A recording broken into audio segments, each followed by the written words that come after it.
Reilly here. Welcome to the No Spin News, Tuesday, October 7th, 2025. Stand up for your country. You know, we're all being deceived. Every single American citizen is being deceived because we cannot get honest information any longer.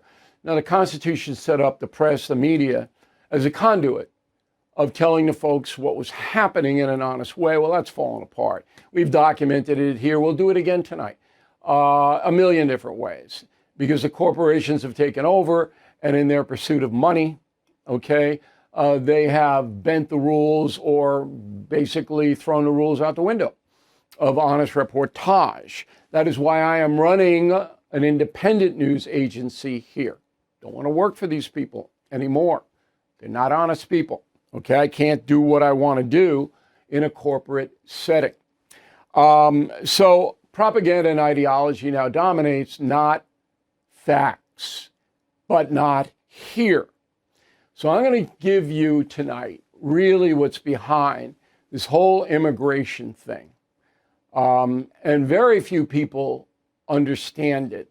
And I'm going to do it very deliberately. If you have a pen and paper there, you're going to write some of this down because it'll be useful to you. And that is the subject of this evening's Talking Points memo. So there's a constitutional showdown coming up between President Trump and the blue states: Oregon, Illinois, California, Massachusetts, New York, on and on.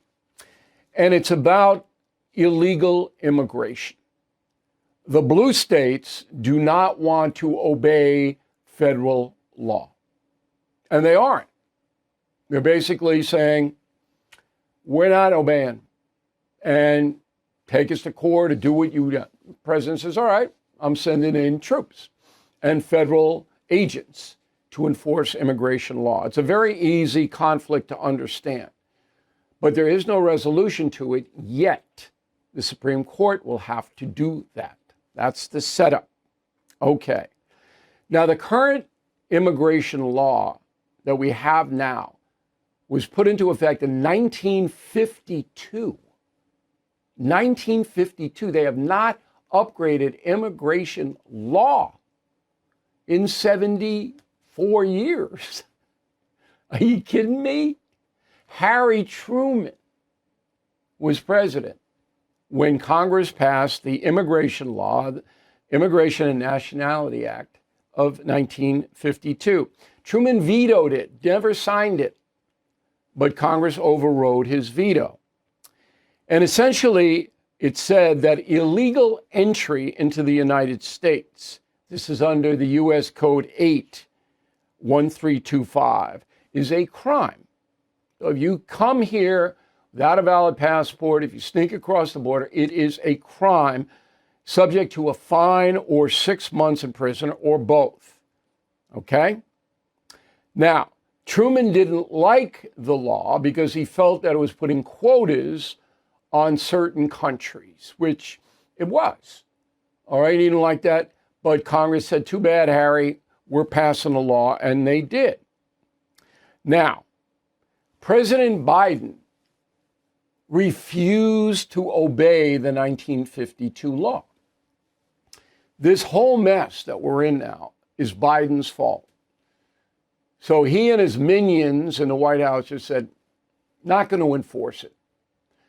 The clearest example is if you want asylum in the United States, you have to apply for it at a port of entry. No, Biden did not enforce that. So anyone who was caught sneaking into the United States, I want asylum, because that's what the drug cartels, smuggling cartels, told them to say. And the Border Patrol then immediately put them into a confined area, and then Biden released them. Catch and release. And we paid the bus and plane tickets, and then they went wherever they went, and they had to show up in 5 years for a hearing, which, of course, most of them never do. That was all on Joe Biden. It is absolutely an outrage what the man did. He wasn't held to account by Congress, not impeached. The press didn't care, and Biden just skated along for 4 years. The result, 15 million undocumented people came in under the Biden administration. Enter President Trump, who campaigns that I am going to get the undocumented people out of the country. It's a lot of people, 15 million. Okay? Now, in the past, you had to have a judge sign an order of deportation. That's impossible now. Not enough judges, not enough courts, not enough anything. The judge cannot sign a deportation order for 15 million people. So the Trump administration, on January 21st of this year, when Trump took over, said, we're going to have a new policy called expedited removal. Now, it wasn't passed by Congress. We just executive order, expedited removal, Homeland Security, if they catch you, they're booting you. There is a way around that. If a migrant hires an attorney, an immigration attorney, and they say, no, the person fears for his or her life, you got to go into the process, then there is that. They can't boot them if an attorney gets involved. But these migrants can't speak English, they don't have any money. So expedited removal is we catch you, you're gone. We don't need a judge signing a deportation order. That has got to be adjudicated by the Supreme Court, because that's brand new and it's underway. Enter the progressive left, which says, oh no, we don't want anybody removed. Due process, this, that, and the other. We don't want anybody removed. And we're not going to cooperate with Homeland Security and ICE agents to find anybody. In fact, we're going to stop them if we can. All right? So the blue states are interfering with the federal law because they don't like it. Now, that is the problem right there. However, it is a crime to interfere with federal law. It's a crime. And that is what has happened in Chicago and Oregon to some extent. So the word is hinder. If you hinder a federal investigation, you can be charged with a federal crime. Certainly, the governors of Illinois, Oregon, Massachusetts, all are hindering federal investigations. And so are the mayors, Johnson and this and that. They're hindering. And I will now prove it, okay? So the U.S. Code 18-1505 says, quote, whoever with intent to avoid, evade, prevent, this is in writing, or obstruct compliance with any civil investigative demand commits a crime. So if you are preventing federal agents from rounding up undocumented people, it's a crime. You're hindering a federal investigation. It's right there. 18 U.S. Code 1505. All right. Now, President Trump has not ordered in his Justice Department to put Pritzker and Johnson and all these people in handcuffs. He could, but that would escalate this to a very, very high level. However, now there is irrefutable proof that this is happening. You remember on Saturday, three ICE agents in Chicago, 10 cars driven by protesters approached, and one woman tried to run them down. They had to shoot the woman. She didn't die. She's in FBI custody now. But the ICE agent shot her. The Chicago Police Department immediately knew that there was trouble. Here's what the dispatcher said. Roll it. And again, per the Chief of Patrol, we have all the units that, per 999, Chief of Patrol said all units clear out from there. We're not sending anybody over to that location. 62, we're going to clear out as soon as we can, Spot. We're like locked in over here, so we're going to do the best we can to get out of here as soon as we can. The Chief of Patrol for the Chicago Police Department is a man named John Hein, H-E-I-N. He ordered his police officers not to help the ICE agents or prevent the shooting of that woman.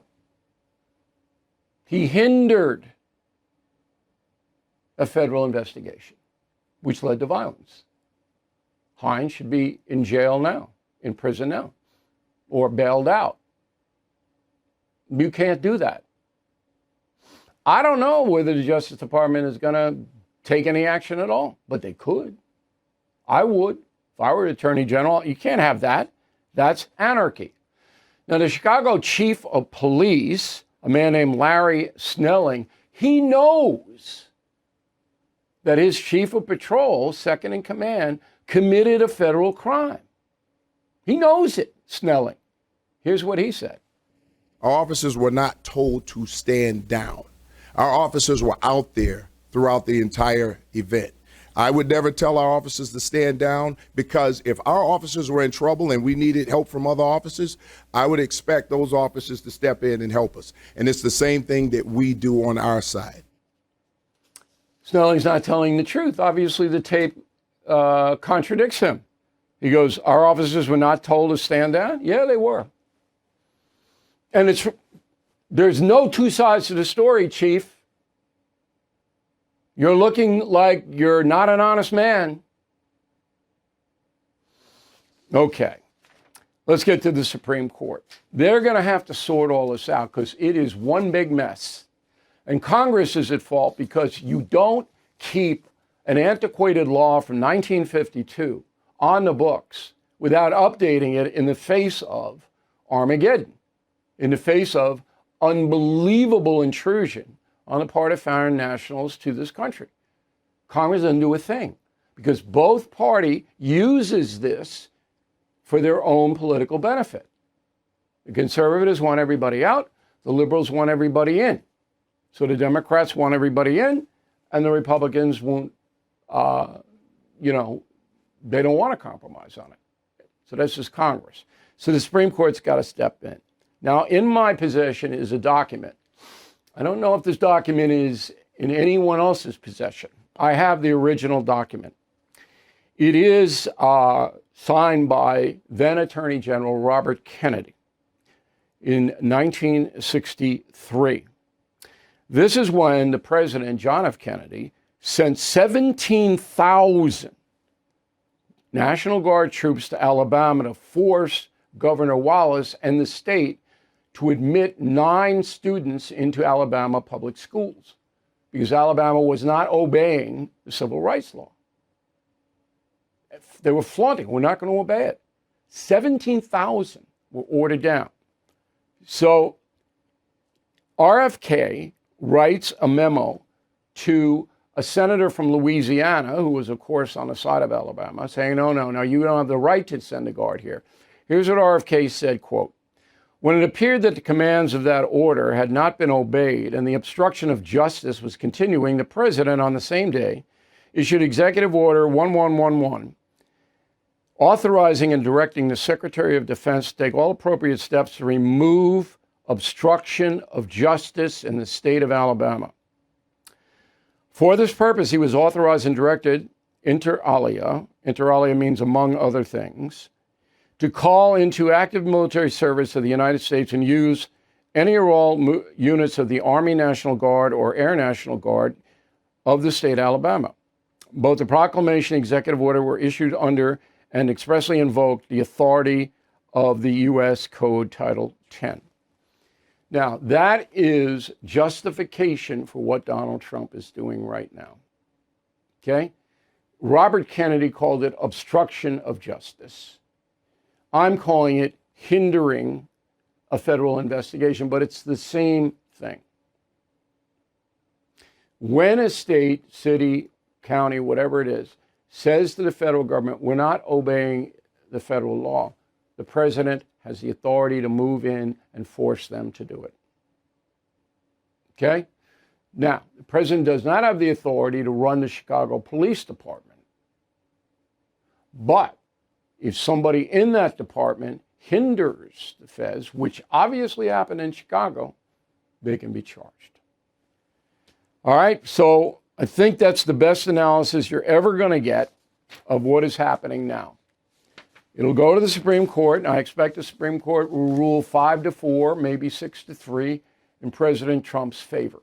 The liberal judges don't care about the law or the Constitution. They just vote on. And some conservative judges, too, to be fair, do.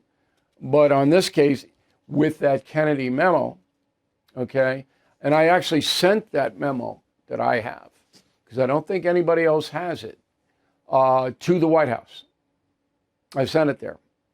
Now, whether they look at it, I don't even know. But that's my job as an American citizen and a journalist, and that's the memo. Living on credit cards to cover daily expenses? Then you know those interest rates are brutal. Why pay 20% or more to the banks? Instead, call my friends at American Financing.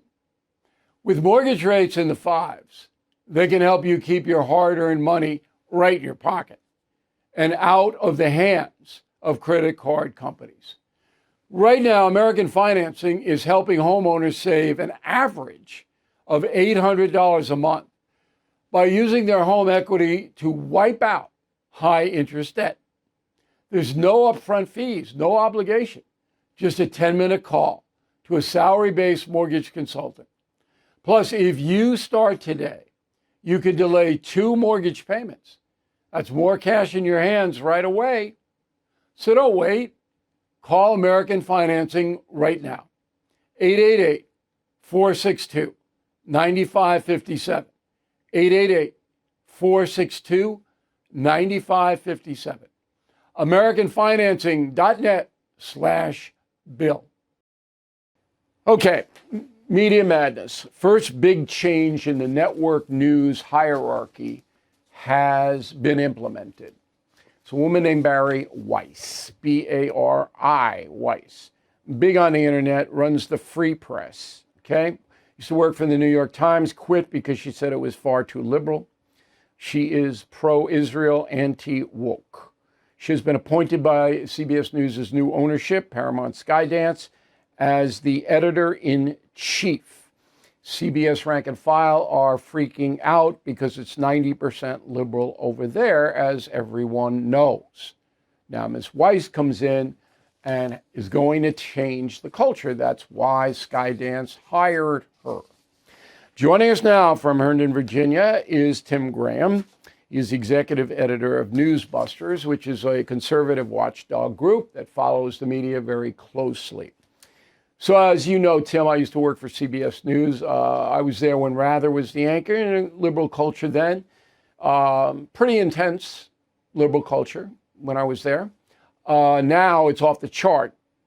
What do you think is going to happen with new management at CBS News?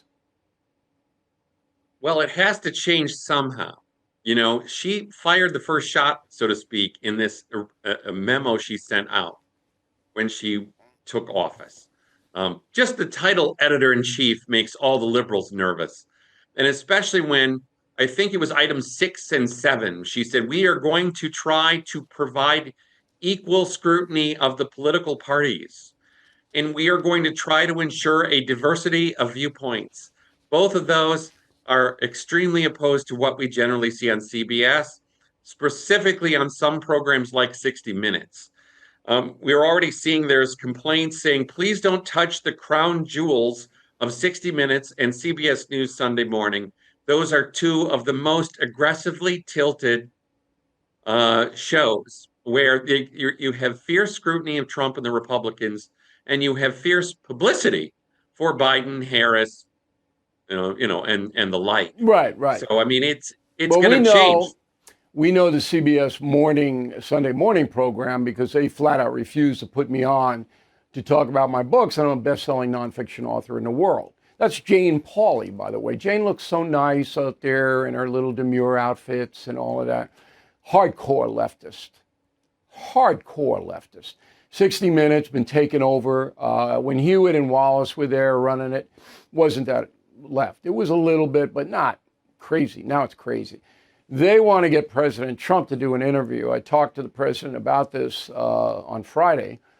He's still up in the air about it, but he's got, Mr. Trump has the advantage now because if they do anything untoward, they got to answer for it, whereas they didn't have to answer to the old CBS News hierarchy. So that in itself is a big change, correct? Yeah, it certainly is. And what I enjoyed the last time when President Trump sat down with Leslie Stahl, they recorded it themselves. And we got these great nuggets, like Leslie Stahl trying to tell Donald Trump, you can't verify Hunter Right. Biden's laptop. We Crazy. can't do that. And then they did. But I know.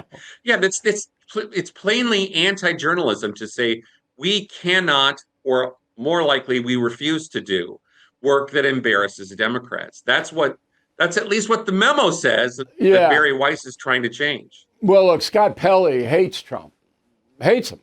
And then just when he gives his speeches outside of CBS, I mean, he says it. Pelley's not a phony. He just says, I hate him. So who's going to interview him on 60 Minutes? Can't have Leslie, can't have Pelley. Who are you going to have? I don't know who the rest of them are. I mean, they just kind of parade them in and out. Now, say that CBS moderates a little bit, and I believe it will. I was on with Major Garrett for Confronting Evil, and Major is a colleague of mine from Fox, and he's now a big CBS guy, and he put me on right away. We had a very good discussion. So that was a shocker to me, came out of nowhere. And so I said, well, maybe there's change in the air. I don't see change in the air for Disney, ABC, and Comcast, NBC. Do you see any change over there in those two places?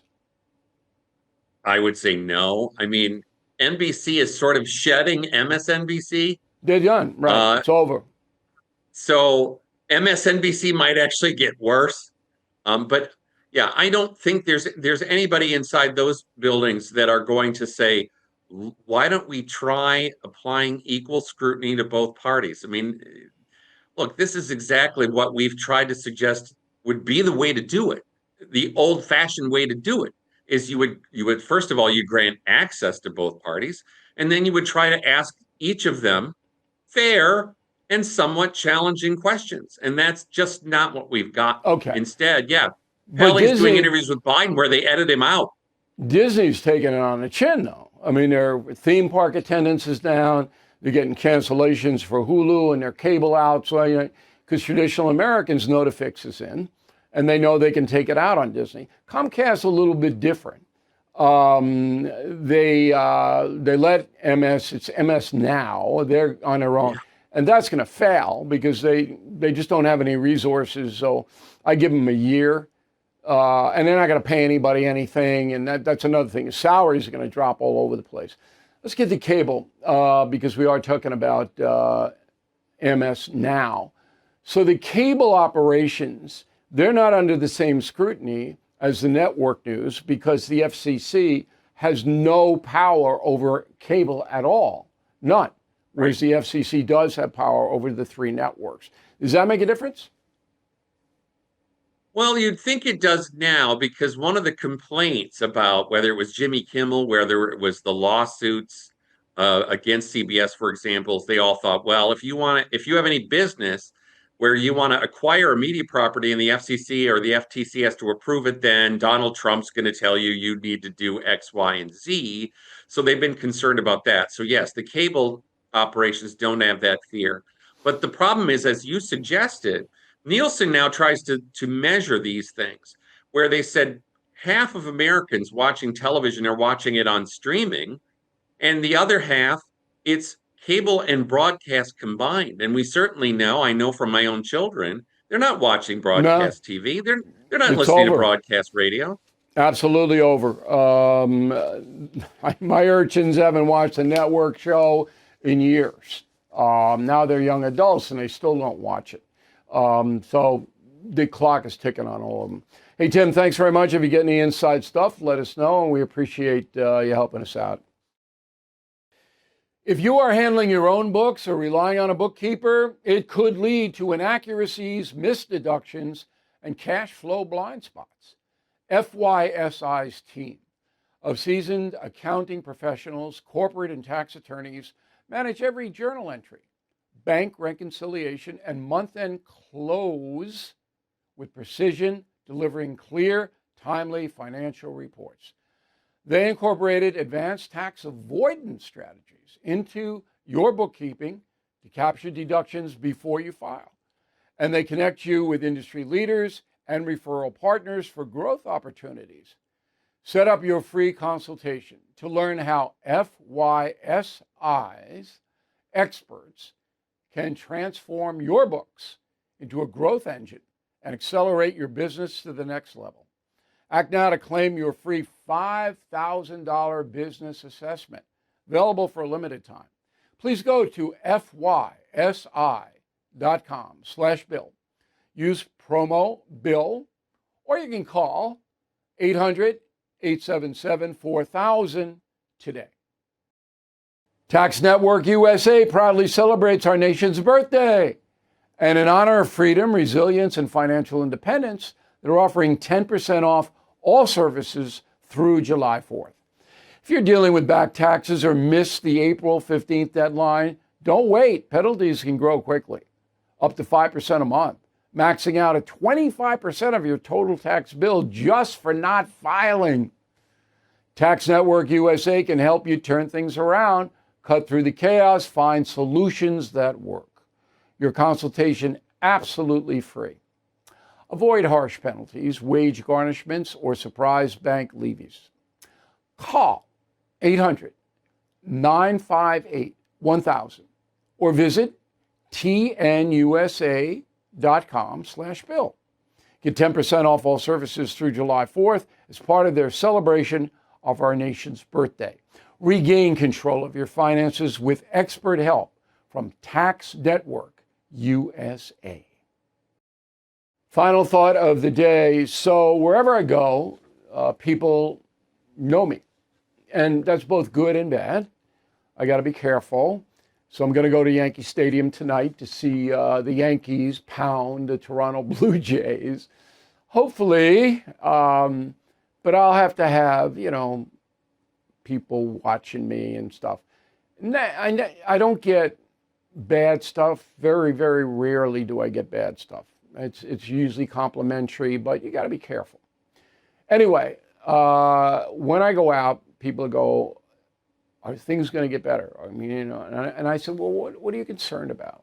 What's worrying you? High prices, number one.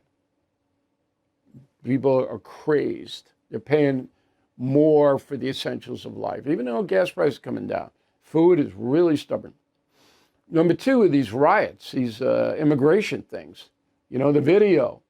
And they thought there's going to be civil war. There's going to be, and I go, no. Most Americans understand that we have to get this undocumented situation under control. I was on News Nation last night talking about it with Leland Vitter, and I said, there's got to be some restraint, though. Can't have ICE guys go in and beat the hell out of people. That's going to turn it against the Trump administration. It's got to have some restraint. You don't have to do everything at once. But most Americans are on the side of law and order. It's different from the George Floyd riots. Now, they were emotional, and that was dangerous, very dangerous, because there were a certain segment of the population hell-bent on revenge and destruction.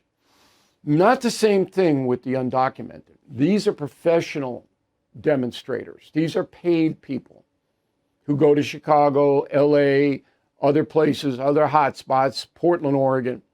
All right? They're paid. They go in to cause trouble. All right? It's not like all the people in Multnomah County, Oregon are rising up against ICE. That's not happening. It's a small, professional, radical, progressive crew that's on the payroll. That's what's doing most of it. Not all, but most of it. So I tell people, not in any danger of a civil war. That's not what's happening here.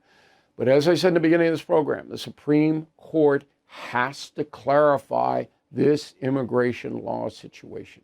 Has to do it for the good of this country. Thank you for watching and listening to the No Spin News. I'm Bill O'Reilly. We'll see you again tomorrow. Thank you for watching. To view full episodes of the No Spin News anytime, sign up to become a BillO'Reilly.com premium or concierge member today.